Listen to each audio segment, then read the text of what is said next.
Okay, welcome back, everybody, to the Unknown Fitness Podcast, Season 2, Episode 4.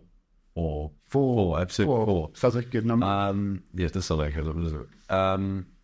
So I think we're going to start with today the Ngannou and Anthony Joshua fight. You haven't actually seen the knockout yet. No. You knew the result. No, the result. Haven't seen the knockout. Here we go. So, big right hand. Still, right? Yeah.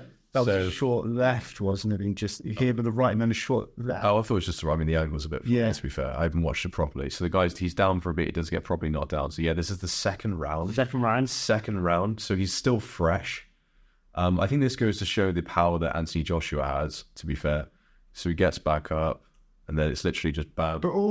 And he's out. Yeah. Someone actually took a screenshot of it, of when Ngannou's on the floor with his like leg tucked and the same way that he knocked out Miocic. Yeah. Where like he like how it's like he's falling back, his legs tucked underneath him. It's literally like a mirror image. It's like Ngannou got Miocic basically, which is fucking wild. I mean, let's be real. I mean, Ngannou made 20 mil off that fight. I mean, he's sorted for life. He's sorted the bag. Like obviously, you made the comment earlier in the week that I would stand up with Ngannou for 20 mil. He's like, I'd take that shot. I'd stand up with AJ. Yeah. I mean. It would be life-changing in two ways, most likely. Yeah, you'd be a vegetable. Yeah, I mean, getting hit like that and taking like that money. I said to you as well, I take a body shot, break a rib. I don't break a rib. I don't want to die. Like, do you know what I mean? Like, even with those gloves.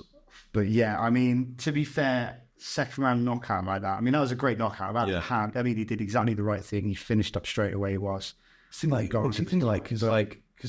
it's interesting. Like, what the fuck happened in the Fury fight? Yeah. This is exactly what's going to lead on to. That's like what should have happened in the Fury. Ngannou obviously knocked down Fury, and in my opinion, Ngannou beat Fury. Yeah. Now, me too. We've got AJ now must be lined up for the winner of Fury. Yeah, it's like how did that? It doesn't fucking combat sports math, right? It just doesn't make sense. Like how could Ngannou?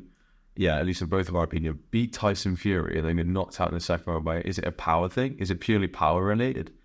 Just a very well timed good shot. Like what the fuck? It's going to be interesting there on to watch those two rounds properly and actually see what the boxing is like.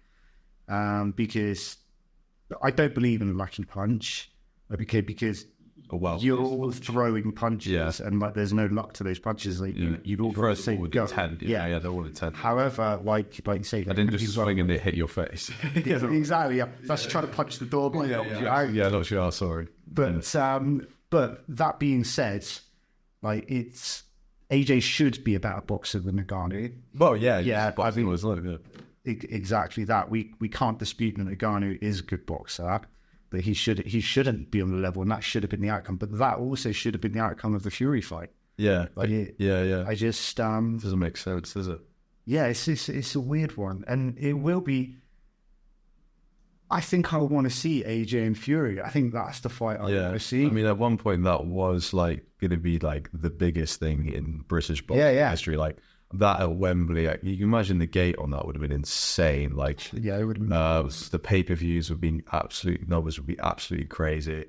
I don't think you couldn't possibly have a bigger fight like that in British boxing. No. I think boxing in general.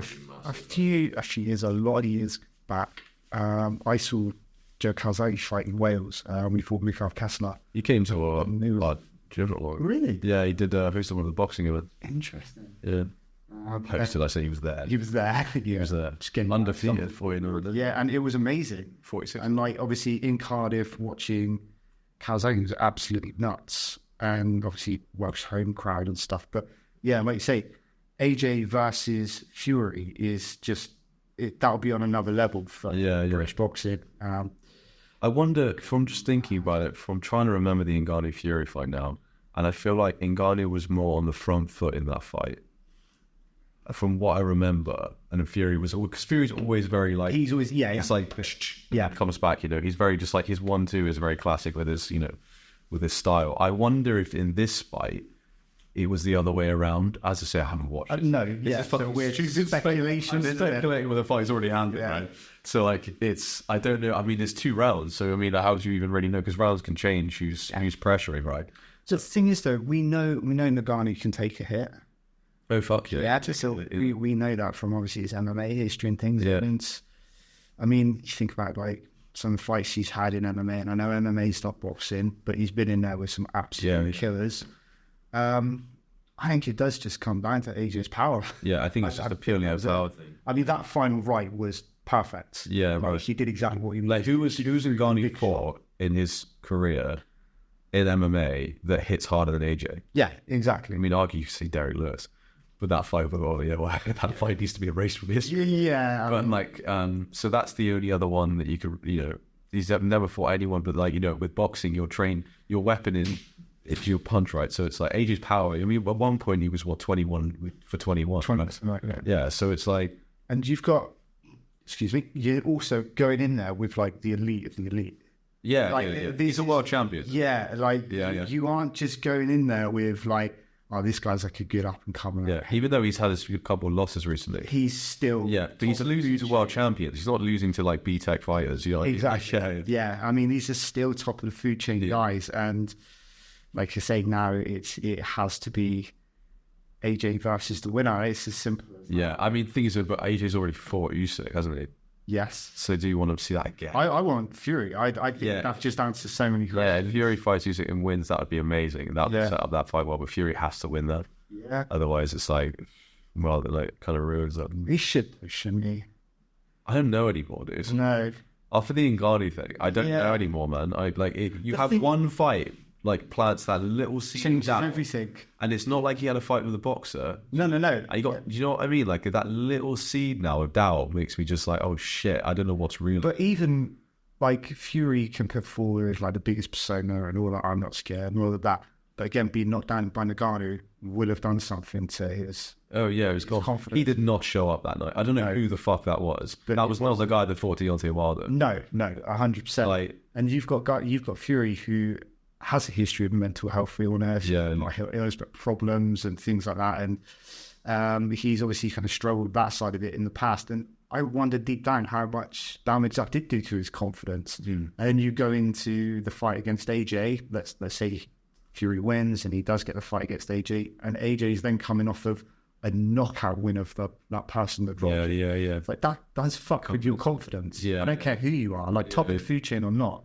Yeah. We're all still human beings, and that will play with him a little bit. Yeah. Or obviously he's going to put a bravado on and say it doesn't. Yeah. It will. Yeah. So it's an interesting one. See how it turns out, really. I feel like it's a fight that should have already happened. It was when AJ lost, right? It ruined it. Derailed it, didn't it? So it will be really interesting to see him again, see AJ kind of bounce back from the loss and so on, and resurrect his career and things like that. Because that is an unfortunate thing about boxing. Sometimes it's like one loss and you're over. Yeah. And I do dislike that about boxing. There is that kind of. It's all about the over. Yeah, exactly. Whereas obviously MMA, you can be the best in the world despite string of losses. Yeah. Because there's that understanding that you are fighting. Yeah, you're top of it. It's fighting. Yeah. You're not going to win everyone. No, exactly. So yeah, it's an interesting one. I mean, not as interesting for me as Jake Paul versus Mike Tyson. Oh, fuck yeah. Oh my God. and I don't even know what to say about that. Like, things are, because for a fact, you watch Mike Tyson in training and he's still savage. Oh, he's not going to fight like that during that fight. I put money on that. Yeah, because I don't know the whole thing like when he fought Roy Jones. Yeah. Because like he has that classic kind of body to head thing, right? And I was watching the Roy Jones fight. I remember when this was going on. He would do the body and he wouldn't follow. Like he was purposely avoiding going for these crazy headshots. It's an exhibition match. That's what I mean. Like Mike Tyson, even at 57, should kill him. Yeah, he should just be able to walk down, bob and weave, and just fucking spark that dude out if he wanted. This is Mike fucking Tyson. Literally a straight up kill. He should walk in there and kill him. It's not going to happen. So I don't know what no one is expecting like. It's just going to be complete. It's just going to be a complete fucking boring fucking just crap decision win and Jake Paul crap. You know what I mean?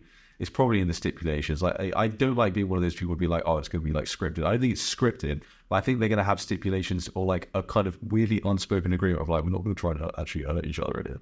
Like, we'll do enough to make it seem like we're having a fight. Like Mike Tyson will probably walk Jake Paul down and he'll just be like this. with his lead hand. It's you know what I mean? Purely for money and show. Yeah, it's as simple as that. I mean, if these guys were to box for love it. It's like he just fucking went in there round one and just went old school 80s Mike and just went, I can show them. Yeah, like see, there's a part of me that thinks that could happen. There's a part of me that thinks he could just walk in there and just be like, I'm going to show this new generation. With the belt when he was 18, was it Trevor Burke? Was that his name? Bubba. Yeah. No, I think that's where he won the belt for 18. If it's that Mike shows up, do you know what I mean? Yeah. 18-year-old Mike. Oh my God. So, cool story here. Where I grew up, the guy that lived to me was an old, haggard German guy. And he used to be a boxing coach. And he had helped coach like Olympic squads and things like that. And he's a really, really nice guy. Kind of like kept himself to himself and stuff like that. And he got older, kind of like go in there and sort of help him out a little bit and things like that. Yeah. And there's like pictures on his wall with him with like Tyson and stuff like that. When Tyson was like a kid, 15, 16 years old and stuff like that. And it's like, no shit, that's Tyson, isn't it? Yeah. It's like, yeah. No. I was like, you treat it. He was like, yeah, I was like helped. I was part of his coaching squad for like 2 or 3 years when he was like 15, 16, all this kind of stuff. And he was like, new cuffs and all that. Yeah. And it's just all these like proper old school photos and stuff. And it's like, he was like, back then, he knew there was something dangerous about his kid. Yeah. It was like, he's never met someone like that just intimidated him so much. Yeah. I mean, he looked like he was 30 or 50. Yeah. And he was just like, that's it. He was like just a boy with a man's physique type thing. And he was just a dangerous, like the persona that he had, and it wasn't fake. Yeah. Like he was just a dangerous, confident kid. Yeah. And he said like he would like used to hold like heavy bag for him and things like that, and it was like you could just feel the power coming through it. Yeah. And it's like he's just one of those guys you could just sit up all day long and listen to his stories. Yeah. It was just amazing. But he was awesome. I mean, he's like long got married. He'd like every morning he'd be out at his back garden, like just stretching and do body weight stuff, like regardless of the weather. Right. Yeah. It was awesome, like a proper early, like sort of 5:30, 6 a.m. in the morning, winter or summer. He was an awesome guy. But just like you say, I would love to see early doors Tyson rock up and school this new generation. Oh, he's so good. Right, do you want to do our clip for today? Let's do it. Let's see what we've got. Let's see what we've got for today. Right, so we're doing a throwback today. So obviously interested already in the realm of exercise equipment and stuff like that. So exercise equipment in the year 1956 is what we're looking at today. Right. Okay, so let's look at this contraption with this gentleman here. I thought that was bands for a moment. No, it's all attached to the floor. So this is I don't know why this man has his shirt off, but he's showing an exercise machine for these women at home to be using. But this guy somehow contracted. I don't know what the fuck it's for. It's very like, whoa. It's like, it clearly is an element of strength involved with doing this, but I honestly think he's just made all of these exercises up. What's called the Pika's Alcova system. Yeah, I don't know. I don't know what the attachment point is. It looks like it's a ball or something. So they shove them together, and then he's demonstrating. So they do. I want to see one of them just pull flat on the face. Yeah. Why does he have his shirt on? Like, why does he have his shirt on? I think at this point, those bars are doing nothing. They're lunging. Yeah, like he's trying to make it look like he's fucking doing something. Yeah, what is that? What you don't know? He's just making shit up. Yeah, get closer. Nice. Great closer. Like, what the fuck? I mean, he's an attractive man, I'll give it that. But, like, it's just like... I think that's what this is. I think this... I mean... This is yeah. This is his in. And then what? Is that a hang squat and a crazy, like... It's just what I mean. It's all just made up shit. It's like he stuck a couple of poles in the ground in his garden and started whacking. It's like, I'm going to got something here. Ah. It looks like the attachment point is like a ball. It's just like a ball and socket. Oh, there's a poster. There's a poster. Got to be a poster. There's a set of movements. Right. And it's just like... Yeah, I mean, this is 1956, right? I mean, what the fuck is that? Like... Do you know what I mean? What is good? It's all just made up. So that's what's going on in 1956. And I mean, look, there was no such thing as like really as exercise science. I even think, No, I mean, let's be fair. That guy is probably just entrepreneur. I wonder how much money he made. I don't think much. Probably not much. I don't think much. But you see the other clips of like other gyms from like the 60s and stuff. They're always. To be fair, I got another one here. This is a 1960s men's gym. This stuff is actually much more logical, right? That guy looks like he's having a sweat. So there's bike with no resistance, but obviously that's fine. Raising the heels for a squat, that's sick, right? That's actually really cool. Like, you don't see, like, that was the thing. But do you know what I've realized? This is just something really stupid. What I realized the other day, when you want to get really low down to the floor, you naturally raise your heels up allows you to get deeper. I was like, oh wait, shit, your body just does that naturally. Yeah. I never acknowledged that before. I was like, okay, shit, yeah, of course. Of course it does, yeah. This is just ridiculous. Those fucking belt things, obviously, like, we've seen them throughout history. It's like, what did anyone think they were going to do? Yes. What is that? It's trying to iron out his arse.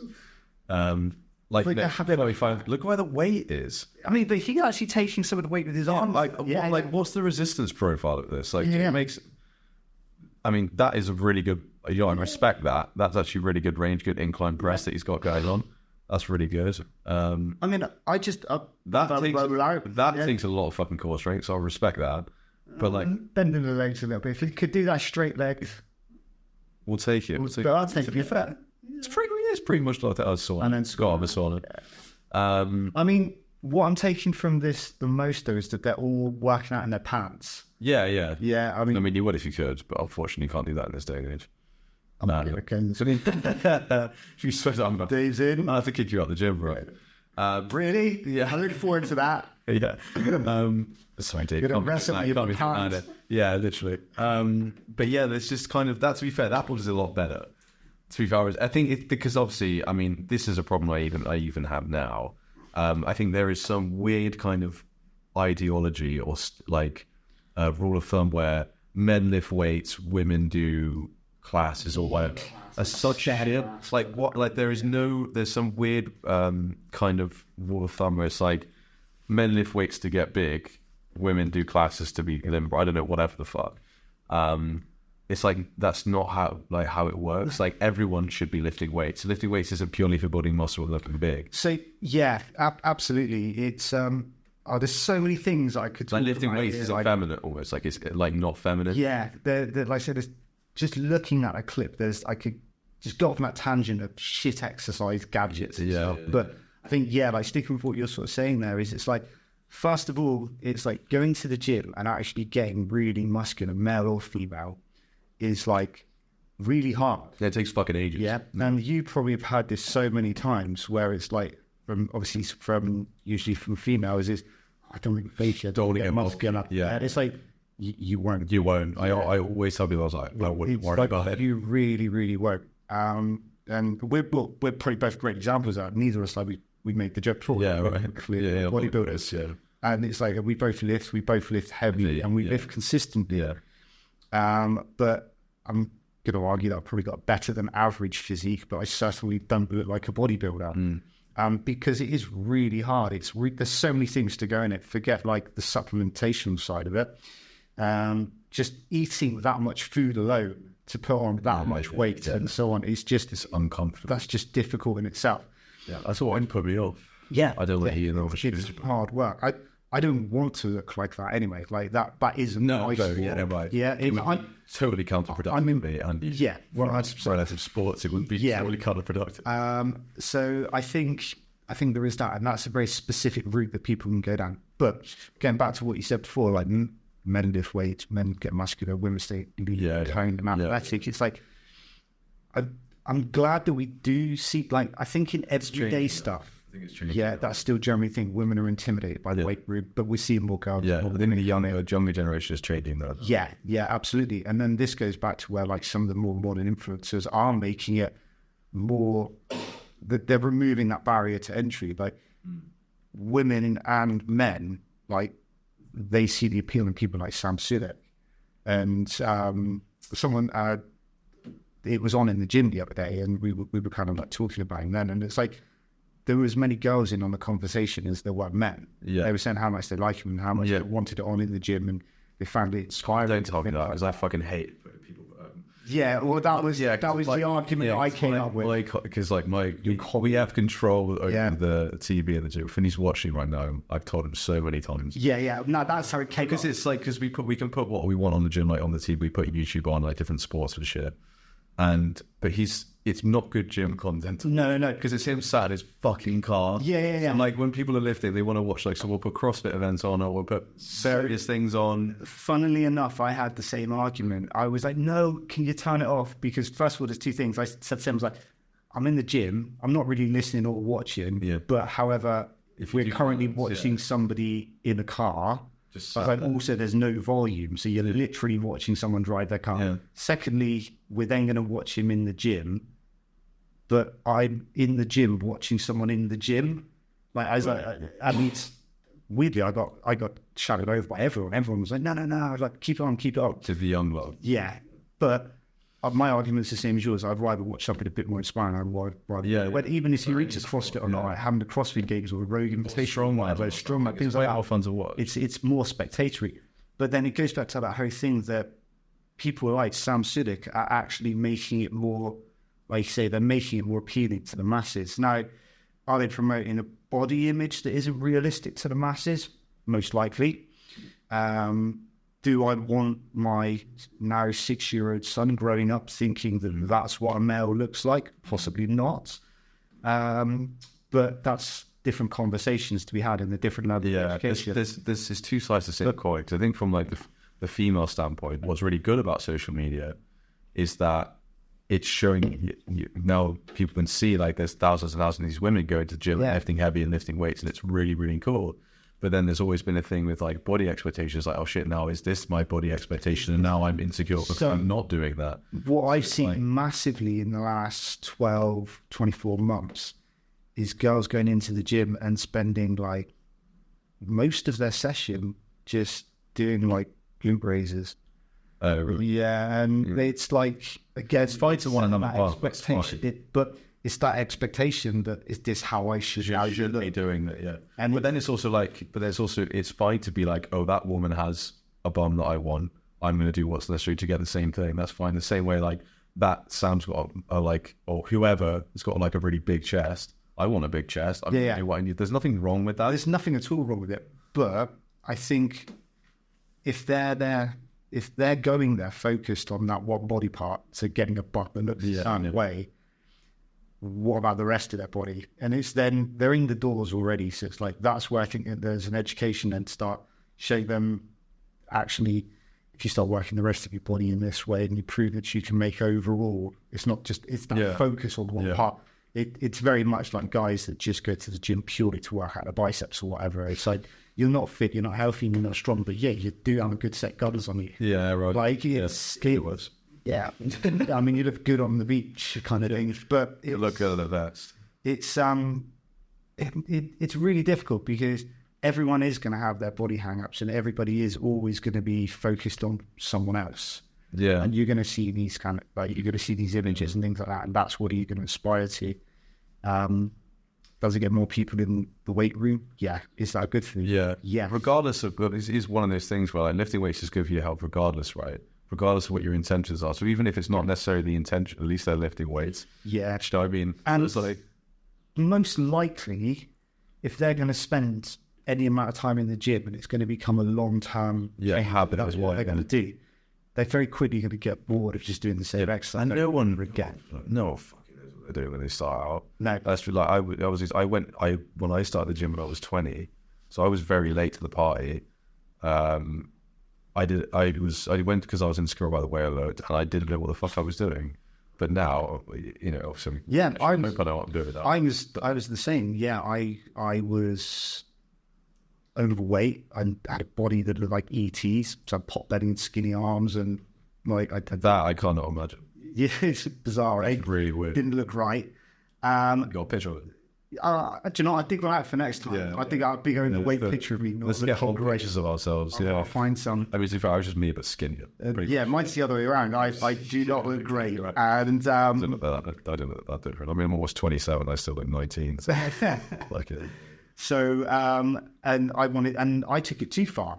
Like, I was like, I'm losing weight, but I wasn't eating enough, and I was overtraining, and not overtraining to what we understand as overtraining, but just doing too much movement in general with no kind of goal. It's like I was running loads, I was lifting weights loads, but not really knowing what I was lifting. Obviously, I was doing kind of martial arts and things like that as well, because that had always kind of been there.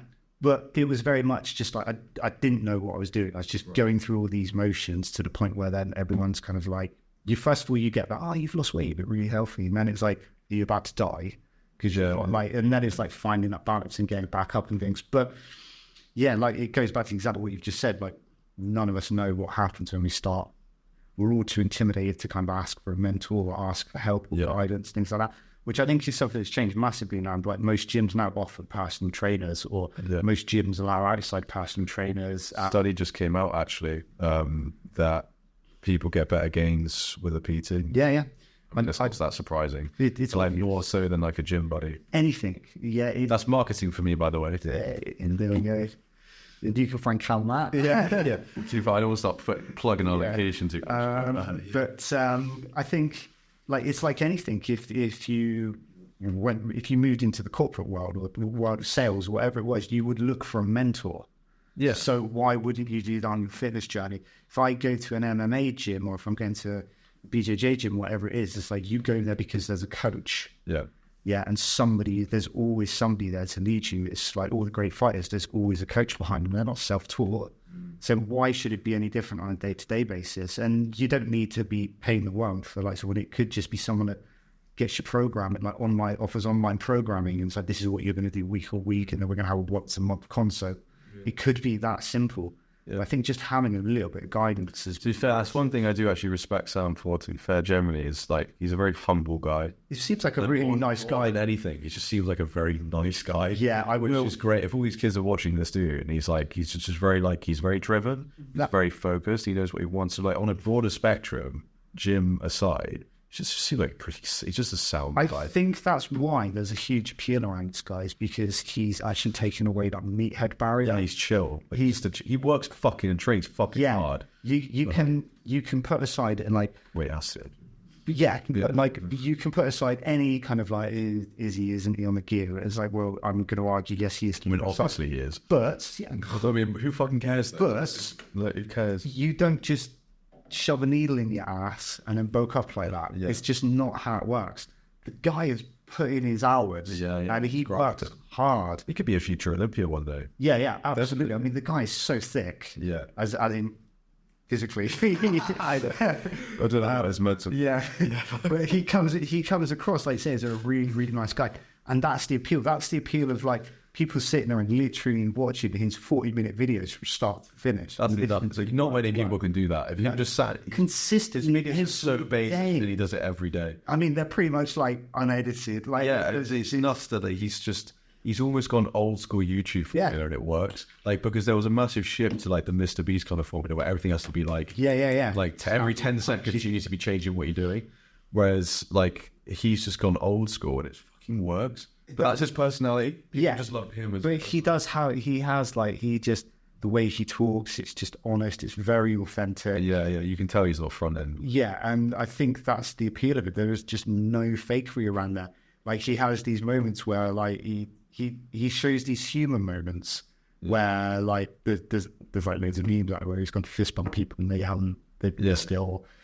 gone to fist bump him and he's gone to shake their hand. Yeah, there's the famous embarrassed around girls. And that was a great one the other day where he was at the Arnold, and some guy handed him, I don't know what it was, he handed him some piece of paper, and like he was just reading it, and he was like, at the bottom of it, he says like that he, like the person who gave it to him skips cardio, right? And he looked up at him like he was like almost outraged, like upset. I've never seen someone's face look like that. It's like, you skip cardio? Like it was completely outrageous. That's one thing you should never do, is skip cardio. I'm very shit at that. I skip it way too much. But yeah, to be fair, but we're going back to all the way back to the clip we watched of that 50s piece of equipment.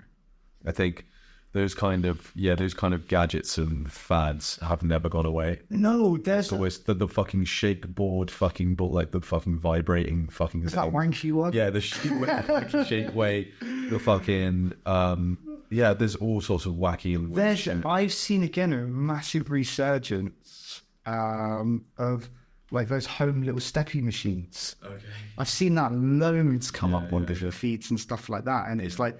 Amazon is selling these for like $15.99 and shit like that. It's like, go for a walk. It's the fucking cheap. Yeah, just go outside and go for a walk. Get on the treadmill and go. Yeah, like any people will do anything to avoid. Okay, right. So actually, this is good. This is what I want. Sure, right. So there's this new thing. I don't know 100% of how it works yet because I haven't tried it, but we are getting some of this stuff, and I will probably test out how it works. But the idea of it makes me angry. Okay, so it's like motorized equipment, right? Okay. So it's like the e-bike of equipment. It's kind of like, it's passive equipment.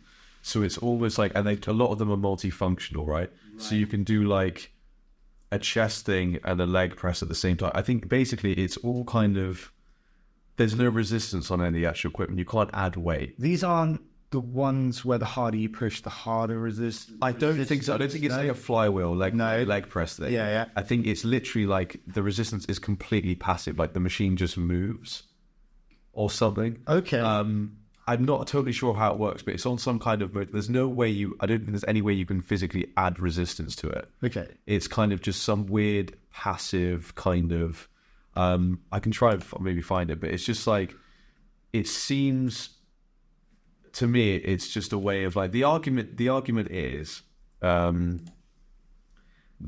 it's a way for people who are intimidated by the gym to go do something else. It gets them in the building. It gets them in the building to do but for me, it's like there's no progressionally. It's like there's no progression. Like there's no evolution. There's no. It's kind of it rather than getting people to the point where they feel. It's like, okay, so people are insecure about the gym. Okay, let's make something that's shit, but means they can avoid doing that, so they're less insecure. Or we try and change the way people think and get them used to being comfortable with the gym environment. I think it's steering people away from what they actually need to be doing. Yeah, 100%. Because if I joined the gym and then I started using this passive machine, whatever this is, and then after 6 weeks, I saw no change in my physique, or the way I was feeling, right, then I'd give up. Yeah, right. Yeah. Like, part of going to the gym is actually growing confidence in what you're doing through change. Right, yeah, 100, yeah, exactly. Whether it's you've got to be stronger, or even if it's just you've got more confidence using the machine. We both talked about just now how we didn't have a clue what we were doing when we started, but that quite quickly shifts. And you start to see, even when you don't know what you're doing, you still actually do get a bit stronger. And you can lift the weights sort of heavier and things like that. So even if you're doing it badly, you will still see some kind of gain from it. And if you're working with something that won't give you any kind of gain, then what's the point of being in that building?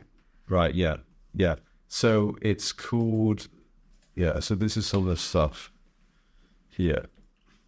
So it's this kind of weird equipment, right?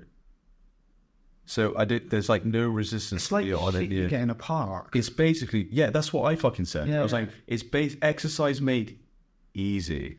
It's not meant to be fucking easy. Like, it's the whole point of it. All it's trying to do, right? It's like, I'm not trying to be a dick towards people, but it's a case of people like to feel like they're, how do I put it? It's like almost, they want to feel like they're doing something without actually having to do anything. Yeah. And it's just reinforcing that ideology. I want people to change the way they think about weight training, not reinforce what they previously thought. Yeah. It's like just like people, and like on their website, I went through the whole website, looked at all that they have a research side as well. They had like one study done in terms of improvements. No studies done comparing traditional exercise with this stuff. Of course, no comparisons done. Only just showing on one side of things. Very skewed. Yeah. Very skewed. And we don't know. There was no conflict of interest statement, which is a bit of a red flag. Yeah. Because usually every study has to have a conflict of interest statement. Who funded the fucking study? Yeah. If it was the company who makes the equipment, of course they're going to show there's something good, right? Especially if you're, you go to a university and you're like, okay, I want you to do a study on this shit or whatever, or like the study have, like, the university has some correlation. They're obviously going to make the results really, really good. Yeah. So it's just, I think it's like people like to, feel like they're doing something, and a lot of it, they use words like body tone and all these kind of things, and it's just, I'm just not a fan of this kind of. All very, just like that kind of wording as well. It's just passive. And I'm just not a fan. It's trying to attract people that want to say they've been to the gym but don't want to haven't work been to the gym. Yeah, and I mean, it's that is the thing. It's like, you want to get stronger, you have to put the work in. You don't just get stronger. I mean, looking at what we're seeing now, I could sit at home and just see that. You do actually. Yeah, exactly. And that isn't going to get me strong over time. I can't see the benefit of that. Yeah, it's play stuff, isn't it? Yeah, it's play. I mean, they'd be better off investing that money in another squat rack. Yeah, or put the soap bikes, or make a space, a weight space, like, or something. You could, like, in all these gyms and stuff where they have this stuff, they could make a space specifically for people that are older. Yeah. But it's all weight related. Yeah, because this is the thing. As you get older, we know the importance. And I said this right back early when we were kind of doing this remotely, is that over time I would continue weight training over running. Yeah. Because I know that as I get older, I need resistance and I need weight. Yeah, I need to retain muscle mass. I need to keep on top of my bone density and all of these things. It's up to 85% of your 1RM. Exactly. Yeah. So, and that isn't going to provide those things at an age. Look. Yeah. There's nothing there that's any better than just sitting on the sofa. Right. Yeah. Getting up and going for a walk for an hour is going to be better for me than that. It's going to get so many things firing. It's always the better than nothing argument, isn't it? It's always just like, oh, but it's better than nothing. Yeah, but is it? And it's also just like, but I don't know. It's just, well, maybe just do nothing. just maybe just do nothing there. Like, I don't know anymore. Like, it's just, the better than nothing arguments are weird. People are this is a thing, and I think this is across all generations. This is an older or young thing anymore. I'm going to give that benefit of the doubt, and I can see a placement for it. Somebody's just come off a really bad injury, or you're really disabled. Like, you want to be disabled. It does have its applications. You can barely move. You're like always paralytic. It makes sense. You can start to find a movement and build a range of motion and so on. You've got a really bad, say you've come off shoulder injury and you can't put any weight for it, but you need to have a movement in a certain plane, whatever it might be. Those things, I see an application for it, but it's a temporary application. It's a temporary application. That then should actually be the stepping stone to a minimum amount of resistance and so on. And unfortunately, I don't think it will be. No. It's like, I've got my thing now, I don't need to do anything else. Yeah. And again, I hope for younger people that it isn't something they get on board with, because it's that argument, I've been to the gym for an hour, but you haven't done anything. A young person who, injuries aside, disabilities aside, should be able to go to the gym, and they should be able to progress quite quickly. And they shouldn't be able to do it as blindly as maybe we did, because like we've already established, there's more support in the gym space now to help you go forward. And I think as well, there's more people going to There's more bullshit though, unfortunately, as well. There is more bullshit. There's always going to be. I think most is bullshit. I think a gym like ours, it's friendly to a degree. And like, you can ask people for help and support. So there are going to be some like buy-in class, and people like, I could just show me this, or I set this up correct, things like that. People will ask for help and advice. We never used to see that quite so much. People would just go and hide in the corner a little bit more. But again, I think that's because there's more people going into the gym, and there's more body types, and possibly a little bit more acceptance of different people, so people don't feel so intimidating. And the gym shouldn't be an intimidating. No. I just hope that, with anything like that, I just hope that it's a case of, okay, we've got you in, that's good. That it's a stepping stone. I hope it's just a stepping to, like, okay, like, you go to a space, you're 65 years old and you've gone into a space, your local has just got maybe a few pieces of the exercise equipment, and you're like, okay, I'll go try that because maybe some of my friends have gone and tried it and they really like it. Okay, cool. Okay, I've done this now, and I'm like, okay, I'm used to going to the place. I've seen the gym maybe, or like maybe in the same-ish area. Maybe I should go try doing something. I think the people there who are doing these things should then encourage people to be like, this is a stepping stone. This isn't the be-all end-all. I've got 60 people in their early 60s barbell back squatting trap bar deadlifting, doing good mornings. There's so many people out there that would see that and be like, that's fucking outrageous. What are you doing? That's outrageous. It's like, no, it's not outrageous. There's nothing wrong with sticking a barbell on anyone's back, provided they're ready for it, obviously. They've done the necessary prep and they've got the ability and the strength there to do it. There's no reason why anyone of any age can't really push themselves. No, right. And I think that is the message we should be pushing, not, okay, you're insecure about this, let's build something for you to cater to that insecurity, which is great, but then that being the be-all, end-all of that process. Agree. I think just shying away from hard work because you're it's unnecessary. It's like, I feel it's the mentality of fragile, like being fragile is what's holding you back, and being like, actually no, provided I progress slowly and an appropriate load management, my body can actually handle a shitload and it will adapt very, very well. Again, if you think about it as well, is a 60-year-old, that they're not near the end of their life yet. No, 3/4 of the way through, if they get to 80, and a lot of people are living well beyond that now. Yeah.